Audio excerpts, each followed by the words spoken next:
To me, that never... Mr. Steele, can I interrupt you for just a second? I'm kind of disturbed because that's ex parte. All that was an ex parte conversation.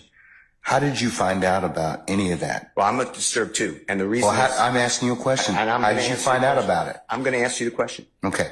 Scuttle, if you look at SCUDDER versus State, which is 298 Georgia, 438, it's Division 2, 782 Southeast 2D 638, 2016. Our highest court says when a court meets, because Mr. Copeland comes in, meets with the court supposedly made statements, which I assume is somewhat accurate based upon what you just said. We're entitled, Mr. Williams and every other person wrongly charged here is entitled under the Georgia Constitution to be present.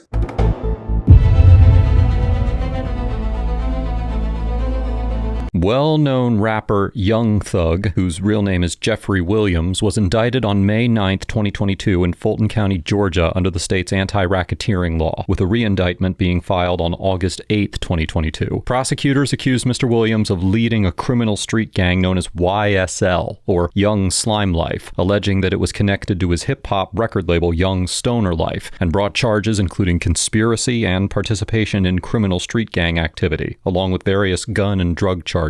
The case was scheduled for a jury trial, and on Friday, June 7, 2024, Fulton County Superior Court Chief Judge Ural Glanville, who was presiding over the trial, found one of the state's witnesses in contempt for invoking the Fifth Amendment and refusing to testify despite being granted immunity. Judge Glanville then ordered the witness to be jailed until Monday, June 10, 2024, when the court would revisit the issue of his willingness to testify. On the morning of June 10th, Judge Glanville met in his chambers with Prosecutor Adrian Love, the witness, and the witness's attorney. The meeting was transcribed by a court reporter, and by the end of it, the witness agreed to testify. The defense attorneys for Mr. Williams and his co-defendants were not present for the meeting, nor were they informed that it was occurring. For this reason, the meeting would qualify as a so-called ex parte communication, which is defined as communication between a judge and one party or that party's lawyer without the other side being present. Under Rule 2.9 of the Georgia Code of Judicial Conduct, judges are prohibited from initiating, permitting, or considering ex parte communications concerning a pending or impending matter, with limited exceptions. After learning of the ex parte meeting from an undisclosed source, one of Mr. Williams's defense attorneys, Brian Steele, raised the matter on the record before Judge Glanville in open court. The way I understand my constitutional obligations,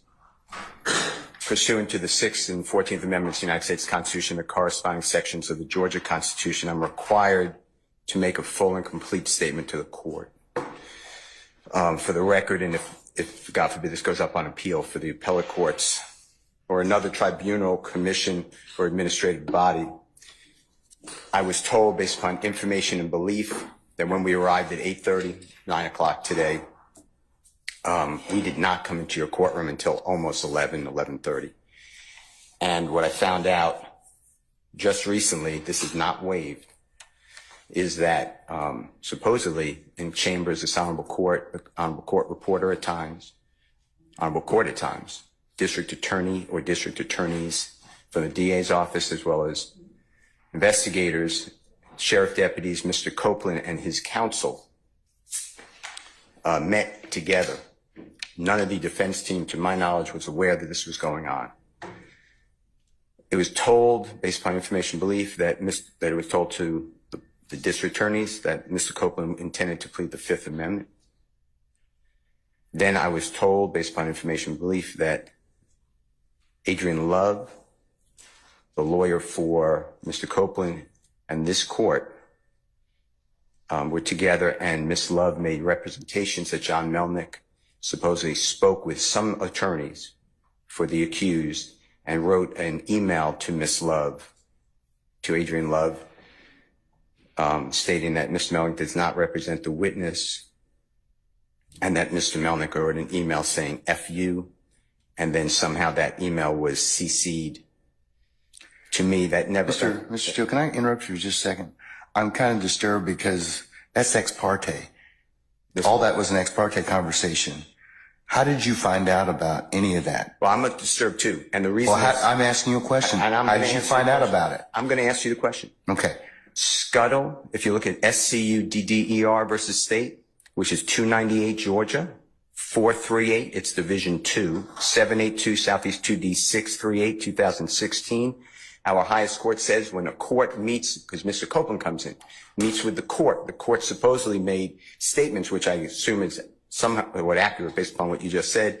We're entitled, Mr. Williams and every other person wrongly charged here is entitled under the Georgia Constitution to be present. That's a critical stage. It's just like when you meet with me and you and Mr. Adams meet with me and others have met with me.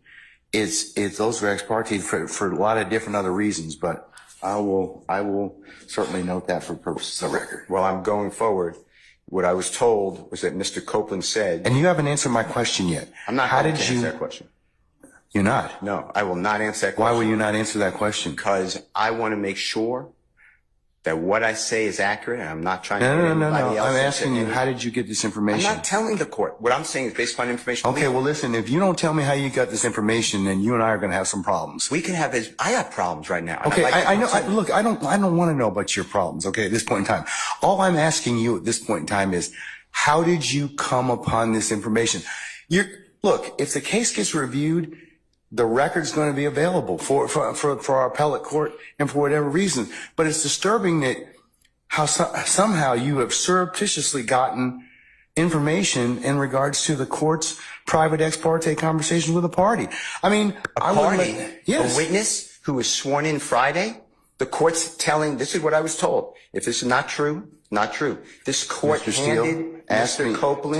Tell me how you got the information. Listen, whatever you want to do. Tell me how you got the information, then we can go ahead and go forward. I'm not going to say that. What I'm going to say is this. I was told, and I hope this concerns the court. It concerns me that you have proprietary information. Why is it Or proprietary? information that you should not be having that was ex parte. Why? With a party. Why? State of Georgia. How about the witness?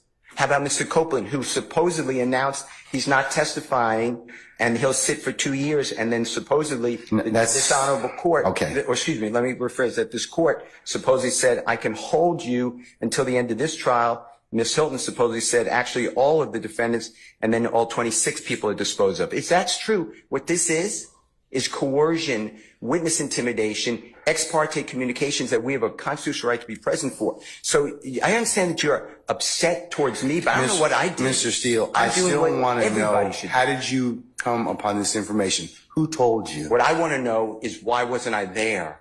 Why? Sir, I'm going to hold you in contempt if you don't tell me who tell me who this information was coming from. I don't want to be held in contempt. Well, I'm not answering that question.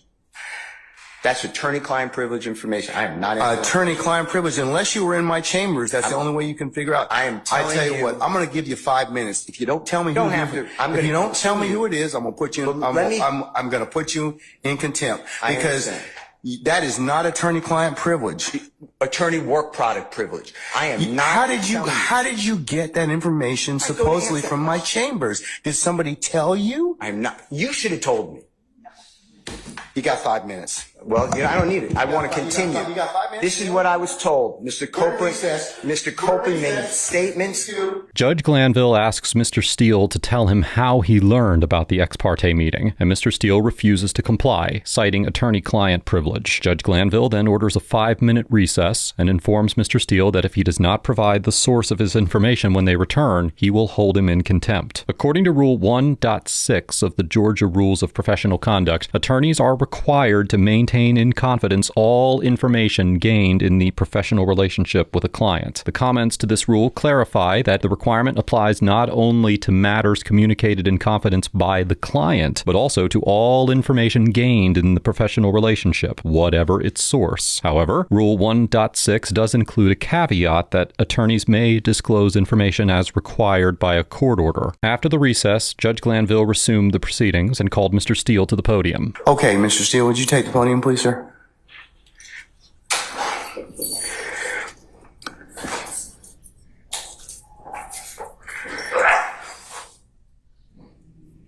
All right.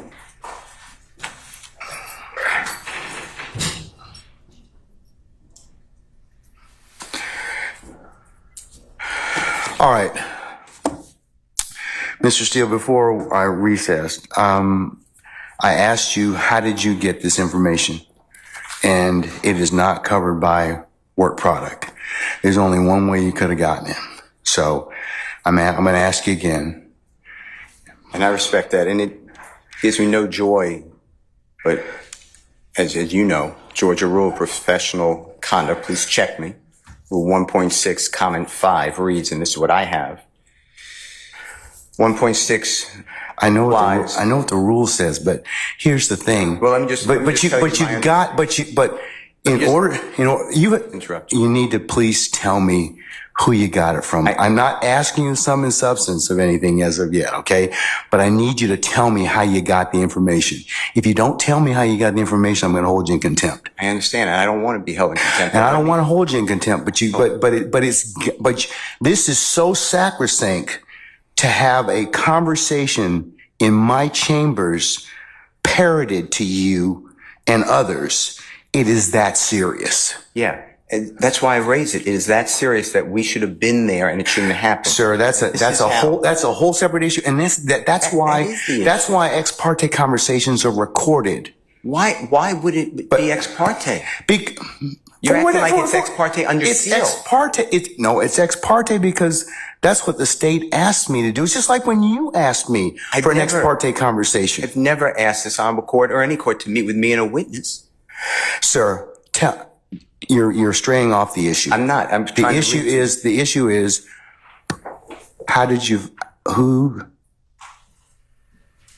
get this information? I understand the issue. I promise you I understand it. But what I'm trying to ask you is, if you look at comment 5, this is how I understand the law. You cannot you can't violate something and then use privilege. Okay? I'm not violating anything. Okay, but that's why I'm saying, how did you get the information? But just listen to what I'm trying to tell you. You're threatening me with contempt. The privilege in 1.6 would occur if you were in the right place, right time to begin with.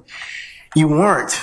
Let me tell you, I'm just reading from it. But if I'm reading it wrong, I'm not trying to. It says 1.6 applies not merely to matters communicated in confidence by the client, but also to all information gained in the professional relationship, whatever its source. So you're asking me to break, you're ordering me, maybe, you're asking me, I'm not saying you're ordering me, but to give you information, and you're saying it's not sum and substance, but I'm telling you I can't do that under the bar rule. All right, well, I'm going to hold you in contempt. And you can think about it.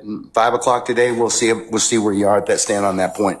Because no, that's not what I understand the rule to be. I've not asked you sum and substance of what was said. I asked you how you got it. You can't do that. Yes, you can, because I have an idea how you got it. Well, your idea. I have an idea how you got it, but that's improper, sir. Your idea may be wrong, and you're asking me to listen. I told you the first time. And I'm not going to breach that confidence. I don't want to hold you in contempt, but this is that serious.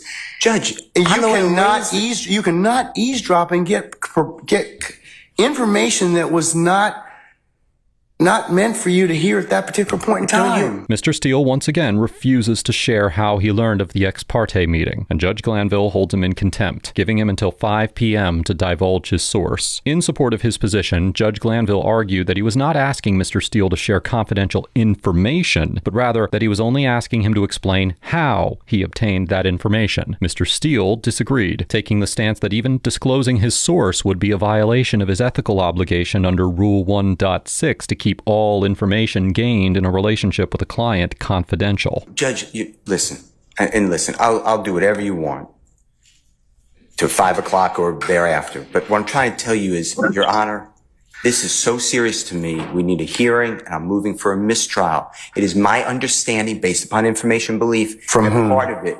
From whom? Well, I'd like to get the substance first, and then we can talk. Okay, well, then you'll be in custody until then, because you need to tell me how you got the information. I'm not asking you what was said. You've already kind of given us some snippets of what you said. That tells me that somebody parroted that information to you.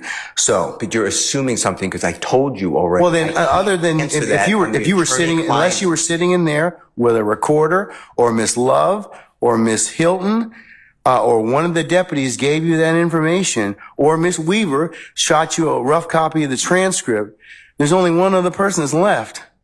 Well, Your Honor. And if that person gave you that information or shared that information with you, she probably violated privilege. Well, let me tell you 2 things. One, I don't know how that is a privileged communication. It shouldn't have been. Well, it's because she has a client she's supposed to represent. Who are you talking But about? anyways, I'm not going to have What I got this information. I'm not going to have any further conversation with you about this. I want to know, the question still remains. I want to know who gave you the information?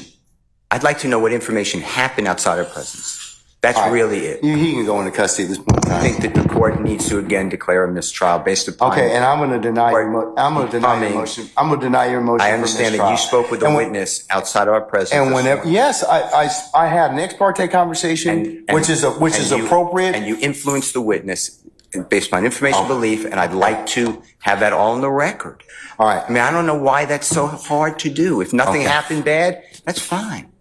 But you're acting like, tell me who it is and don't talk about the substance. Why can't we have an issue that was outside of presence? It should not have been. Because you got some information that you shouldn't have gotten. Why? Well, that's for another day. But why? Okay, why that's for another day. In the first place, I didn't know about this stuff. That's for another day. So I raised it as soon as we found out about it. Well, I gave you the case I'm relying on. I assume you read it. If you didn't read it, you should read it. It's a material part, a critical part of the case. When a judge speaks with a witness outside the presence of the accused, the court has said it's right there in Division 2. That is a material or critical part of the case, and it's an automatic reversal. Mr. Steele. But you're acting like it's Mr. Steele, that is not that is not the case when somebody discloses information in a ex parte conversation that one of the parties lawfully asked me to hold. You're not supposed to have communication with a witness who's been sworn. You know, that I'm not telling you. I'm just saying if you read I'm assuming you read it. That's what it says. Mr. Steele moves for a mistrial based on Judge Glanville's ex parte communication with a witness. A mistrial occurs when a trial is ended before a verdict is reached because some event has made it impossible for the proceedings to continue in a fair manner. In such instances, the case may be retried before a new jury, unless double jeopardy or another legal prohibition prevents it. As the Supreme Court of Georgia explained in the 2016 case of Scudder versus Georgia, criminal defendants generally have the right to be present at all quote-unquote critical parts of their trial. However, this right can be relinquished if the defendant or defense counsel waives it. In the Scudder case, a criminal defendant argued that it was an error for a judge to meet privately in his chambers with a witness, but the court concluded that he had waived his right to be present because the judge announced his intention to speak privately with the witness in open court, and neither the defendant nor his counsel objected. Now, because Judge Glanville's ex parte meeting with the witness was conducted secretly without the criminal defendants being informed or even given the opportunity to attend or waive their right to be present, Mr. Steele and other defense counsel have a strong argument that the meeting in Judge Glanville's chambers violated the criminal defendant's right to be present at all critical parts of their trials. And you did it supposedly. Does the state wish to be heard? You said it supposedly. Yes, Your Honor. And what I'm trying to get to is why did that happen outside of presence? And I need to have I'm respectfully requesting the transcript that you mentioned to be given to us so we could really understand it. And then anything that was not on the transcript, if anything, that we understand what happened outside our presence. Okay. And now you have put it where somehow I have to reveal, and I told you the first time, I'd be breaching 1.6. And I know you're assuming something. I don't think you're breaching 1.6. You can't hide behind 1.6. I'm not hiding behind anything. You can't hide behind, yeah, but the thing is, I think you got this information, somebody disclosed it to you, and that's the only way you could have gotten it. What I got. Because unless you're sitting there, you're eavesdropping. So you can't use something ordinarily that you had no business getting to begin with, and then stand on, well, hey, we didn't give you the information, or that a party didn't give you the information. So, Your Honor, but that's the issue, isn't it? Well, why aren't we that leads to be told. But right now, we don't know Mr. Steele, why we were excluded from that. Mr. Steele, and I want that information because Mr. Williams' constitutional right under the Georgia Constitution. Just stop at this point in time, because Article 1, you've already said that. You've already said Georgia that. Constitution, and we have the right to be present. All right, Mr. And we're not waiving anything. Yes, Madam, Ms. Lowe.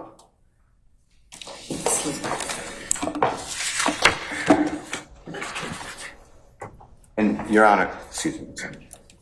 And I know I said this previously. Yes, sir. But we are not accepting any proffer from Ms. Love. Okay, excuse me. Okay. All right. To the court. The court has inquired. We have no way of knowing what it is or who it was that disclosed information that was contained within an ex parte conversation. Not only was there an ex parte communication between that we requested as the state to be on record with the court, but there was communication made, I believe, to a person and his lawyer. I don't know that the reason that counsel took the podium was to address that particular issue so much as it was to try and assert an inaccurate what he calls fact and put it out there in the open as if it were true. But we certainly have the right to request ex parte communications. That's why we ask that the court reporter be present. This is a matter that the defendants did not have a right to be a part of, as this was a matter regarding a civil contempt that the court imposed upon a person for not obeying the court's directive.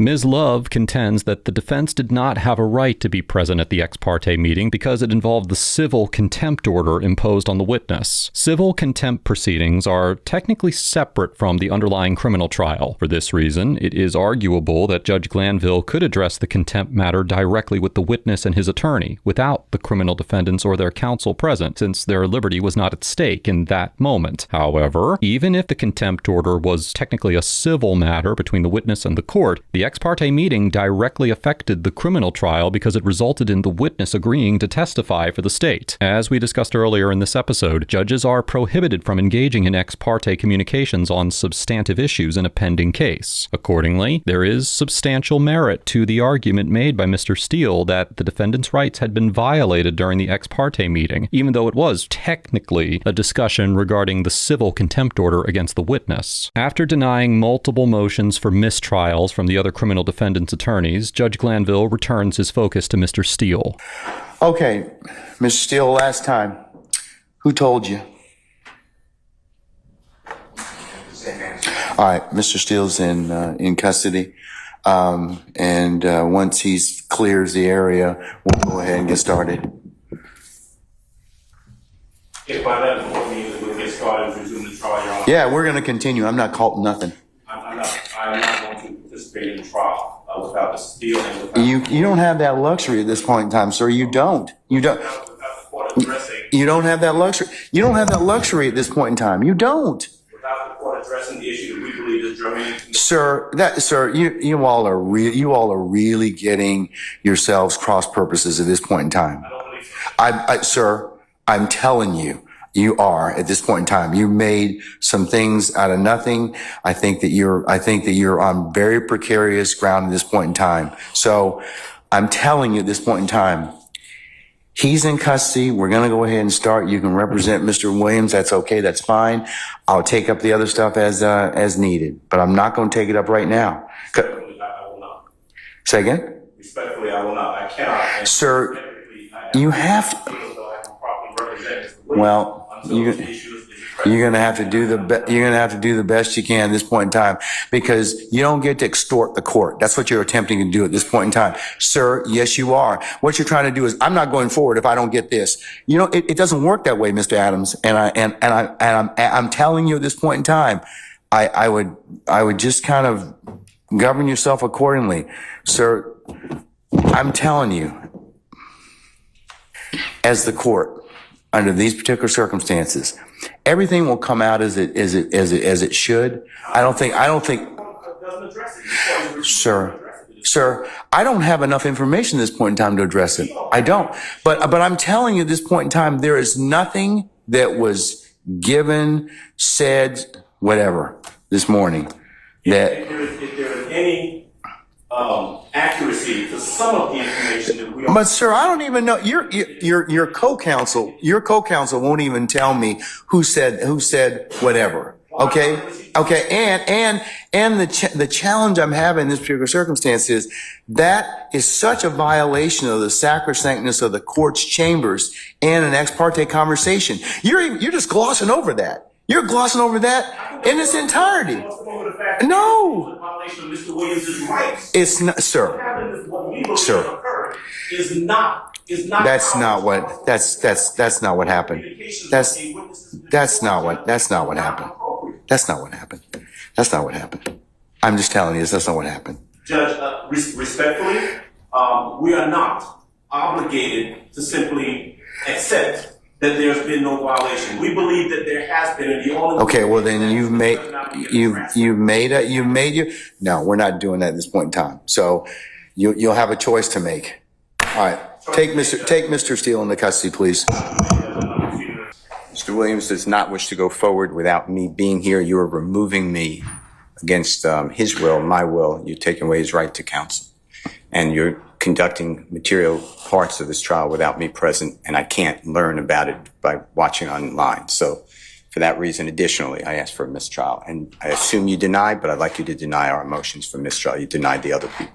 I've denied your motion, but I'll certainly take that under advisement, sir. After Mr. Steele refused to disclose how he had learned of the ex parte meeting, Judge Glanville held him in criminal contempt and ordered deputies to take him into custody, briefly removing him from the courtroom in the middle of the trial. Later that day, however, Judge Glanville allowed Mr. Steele to return so that the proceedings could continue, explaining that he did not want to deprive Mr. Williams of his chosen counsel. Instead, Judge Glanville sentenced Mr. Steele to 20 days in jail to be served on weekends so he could continue representing his client during the week. In an unusual request, Mr. Steele asked to serve his time in the same facility where Mr. Williams was being held so that they could continue working on the case together. However, after Mr. Steele was sentenced, he immediately sought appellate relief. The Georgia Supreme Court granted an emergency stay, which paused enforcement of the sentence while the issue was reviewed. Then, in October of 2024, the court reversed the contempt order altogether, holding that Judge Glanville should have recused himself from presiding over the contempt matter since he was personally involved in the dispute. Accordingly, Mr. Steele was never actually required to serve any of the time that he was sentenced to. Additionally, on July 15, 2024, Fulton County Judge Rachel Krause removed Judge Glanville from the case in response to recusal motions submitted by counsel for the criminal defendants, and Judge Paige Reese Whitaker was then assigned to preside over the trial going forward. On October 31, 2024, Mr. Williams pled guilty to 1 gang charge, 3 drug charges, and 2 firearm charges, and entered a no contest plea to another gang charge and a racketeering conspiracy charge. He was sentenced to 40 years, with most of the sentence suspended. His initial 5-year prison term was commuted to time served, and he was placed on 15 years of probation. Under the terms of his sentence, if Mr. Williams violates the requirements of probation, he could face up to 20 years in prison. This proceeding highlights a fundamental tension in the legal system, the balance between judicial authority and the ethical duties of defense counsel. Judge Glanville asserted his power to demand answers in order to maintain control over the proceedings, while Mr. Steele resisted on the ground that his obligations under the rules of professional conduct required him to safeguard confidential information related to his client. The clash also underscores why ex parte proceedings are prohibited except in narrow circumstances. Such meetings, even if nothing improper occurs, create the appearance that a judge may be influenced by one side, or that one party may gain an advantage outside the adversarial process. By forbidding these communications, the rules seek to preserve public confidence in the judiciary's impartiality. Together, the events in this case illustrate how the legal system must constantly balance judicial authority, attorney ethics, and safeguards designed to ensure both fairness and the appearance of fairness. Let us know if there's a case or courtroom interaction that you'd like us to cover in the comments below. Thank you for watching, and don't forget to subscribe and share so that we can help foster a more informed society.